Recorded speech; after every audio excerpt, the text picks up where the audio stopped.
Estimados amigos, es fácil y no tiene consecuencias criticar al gobierno de los Estados Unidos o al gobierno de cualquier otro país donde exista democracia. Incluso se puede hacer la crítica desde dentro del territorio de esos países impunemente y sin que eso signifique que se tomarán acciones contra el que critica, siempre que la crítica se haga de forma no violenta y cumpliendo con las leyes establecidas. Eso sucede a diario, abiertamente, desde cualquier cadena de radio o televisión, desde los diferentes medios que existen en Internet, o simplemente en una conversación entre amigos y conocidos, o a veces incluso entre desconocidos. Cada país tiene sus propios intereses y pocas veces esos intereses coinciden con los intereses del resto de los países. Pero uno de los intereses que es común y más defienden las naciones verdaderamente democráticas es precisamente que los ciudadanos tengan el derecho a expresar libremente sus criterios propios, críticos, acerca de la decisión de los políticos elegidos para gobernar y administrar cada país. Lamentablemente existen muchos países que están en conflicto entre naciones vecinas, en conflictos enquistados en el tiempo y de muy difícil solución. Es el caso del conflicto que existe entre China y Taiwán, entre las repúblicas bálticas Letonia, Lituania, Estonia con Rusia, entre la India y Pakistán, entre Corea del Norte y Corea del Sur, entre Bolivia y Chile, entre Israel y la mayoría de los países árabes que lo rodean y, por supuesto, entre Cuba y los Estados Unidos. En cada caso, cada país defiende sus propios intereses e intenta, a pesar del conflicto, seguir desarrollándose como nación. Yo personalmente estoy en desacuerdo con muchas de las decisiones que toma el gobierno de los Estados Unidos, pero como no soy ciudadano americano ni vivo en ese país, mi desacuerdo no influye para nada, no tiene el mínimo poder de influir en la política norteamericana. Son los ciudadanos norteamericanos los que deben y pueden, con sus opiniones y su voto libre cuando hay elecciones, hacer que cambien en una u otra dirección las decisiones de sus gobernantes. En el caso de Cuba, es muy común escuchar y leer las reacciones de condena y desacuerdo a decisiones del gobierno norteamericano de muchos cubanos de dentro y fuera de la isla. Y por supuesto, de los medios que ha controlado durante decenios y controla de manera totalitaria el Partido Comunista de Cuba. En ocasiones esas críticas las comparto, en otras no. Pero siempre pienso que es lamentable que esa energía, ese tiempo empleado en criticar a Estados Unidos, no se emplee en entender, aceptar e intentar resolver los problemas que dependen de los propios cubanos. Esos son los problemas, según mi criterio, a los que se debe poner mayor énfasis y realmente tratar de resolver. Muchas naciones han pasado por periodos históricos que las han destruido y empobrecido, y ha sido común en muchos casos adoptar la actitud de víctima e ignorar la responsabilidad propia, achacando siempre las causas del desastre a un enemigo externo. Esa actitud siempre alarga el hundimiento y la devastación. Para curar una enfermedad se necesita conocer sus causas y enfrentarlas con valor. El cáncer no se cura con gárgaras de sal. El ejemplo de Alemania y el fascismo o nacionalsocialismo es clásico. Alemania quedó completamente destruida 2 veces en el siglo XX. Eso no ha pasado nunca con ninguna otra nación, nunca pasó en otros siglos y a través de la historia. Pues Alemania fue la nación que perdió las 2 guerras mundiales del siglo XX. En 1945, Alemania era enemiga de casi todos los países del mundo, pero al perder por segunda vez la guerra mundial, los ciudadanos de Alemania Occidental tuvieron la inteligencia y el valor de reconocer que, como nación, de manera colectiva, los alemanes todos habían apoyado ciegamente a su máximo líder, al Führer nacional socialista Adolfo Hitler, en su locura de grandeza, y que esa era la causa principal de que el país terminara completamente destruido y arruinado. A partir de ese duro reconocimiento de culpa colectiva, el país cambió diametralmente de rumbo y en pocos años se reconstruyó y es en la actualidad la mayor y más poderosa economía de Europa y la locomotora de la Unión Europea. Por supuesto que las medidas y decisiones del gobierno de los Estados Unidos afectan fuertemente a la economía y la vida de los cubanos. Somos dos países en conflicto que nos hemos asumido como enemigos. En muchas ocasiones, Fidel Castro dijo que la misión de la Revolución Cubana era tratar de destruir el capitalismo, que es el sistema que existe en los Estados Unidos y en el resto del mundo actualmente, salvo excepciones, muy pocas excepciones.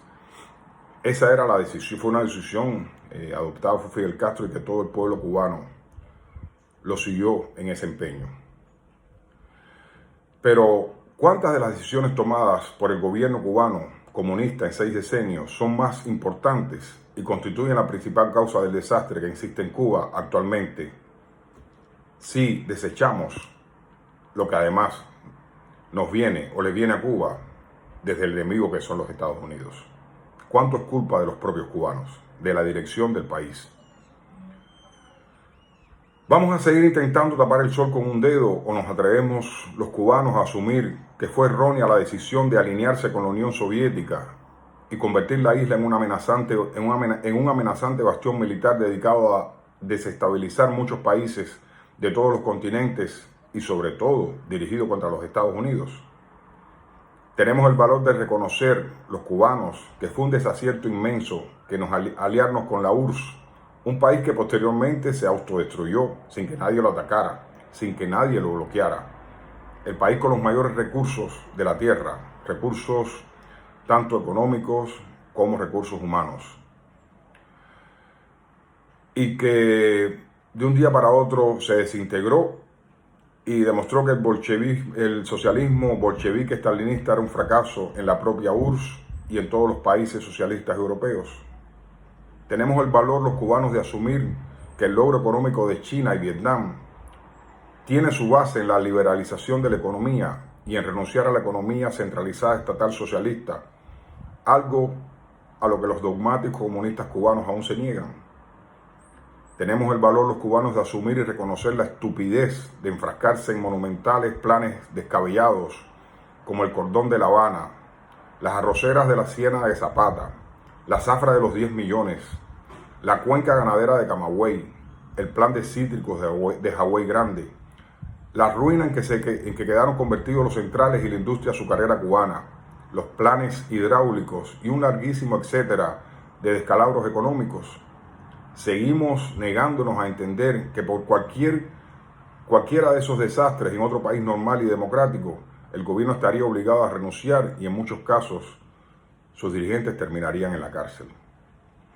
¿Quién fue y cuál es el verdadero responsable de esas decisiones? No nos obligaron los yanquis a asumirlas.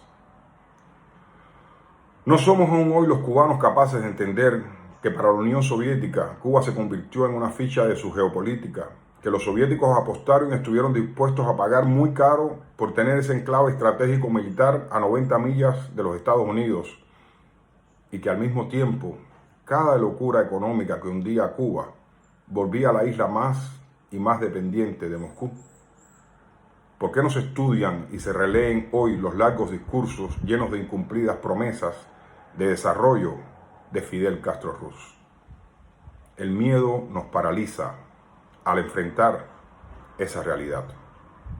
¿Quién exige responsabilidad al gobierno cubano por los muertos que provocó proclamar a Cuba como destino turístico seguro en los momentos en que la pandemia del COVID-19 estaba matando a miles de personas en todo el mundo y Cuba como isla podía aislarse temporalmente y proteger a su población? ¿Qué otro país del mundo asumiría hoy un programa tan radical y empobrecedor como la tarea de ordenamiento económico? ¿En qué lugar de la balanza histórica están las verdaderas causas de la realidad cubana actual? ¿De qué podemos sentirnos verdaderamente orgullosos hoy los cubanos? Somos una nación que miente y se autoengaña, arruinada, de familias separadas por la distancia geográfica e ideológica. Un país de doble moral institucionalizada, un país que envejece viendo cómo su juventud lo abandona, dirigido por una por una casta impuesta por el Partido Comunista, donde todos mienten, dispuestos a reprimir al pueblo hasta las últimas consecuencias para lograr mantener sus miserables privilegios.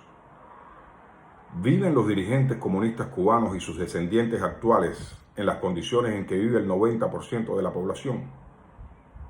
Esa es una pregunta a Díaz-Canel. Y si se atreve a afirmar que es así, que él principalmente, en primer lugar, Díaz-Canel y el resto de los dirigentes comunistas cubanos y sus descendientes, abran sus casas a ser visitadas por el pueblo. Por duro que resulte en nuestro caso, la práctica y el resultado siguen siendo lo que confirma lo que es verdad. Todos los cubanos somos en mayor o menor grado responsables. Alguno creyó sinceramente en un falso sueño de que relativamente en pocos años y siguiendo la estela soviética y el socialismo nos convertiríamos en una nación de libertad y progreso. Otros siempre fingieron por cobardía o comodidad. Pero en realidad todos tenemos algún grado de responsabilidad. Los que siguen en la isla e incluso los que antes o después nos fuimos a vivir a otras tierras. Se puede seguir asumiendo eternamente argumentos de autojustificación y consuelo. Se puede acusar airadamente a los yanquis que a su manera y según sus intereses han resuelto y resolverán sus propios problemas como país. Y continuar a la vez enfrascados en tenaces discusiones sobre problemas menores o presuntos culpables circunstanciales y de segundo o tercer nivel. Pero hasta que los cubanos no asumamos la dura realidad de ver la responsabilidad propia por activo o por pasivo y tengamos el valor de llamar las cosas por su nombre, nada cambiará. El país seguirá profundizando su descalabro social total, dirigido por la misma casta de privilegiados dirigentes comunistas. Hoy es 22 de julio del año 2022. Tengan mucha salud. Muchas gracias.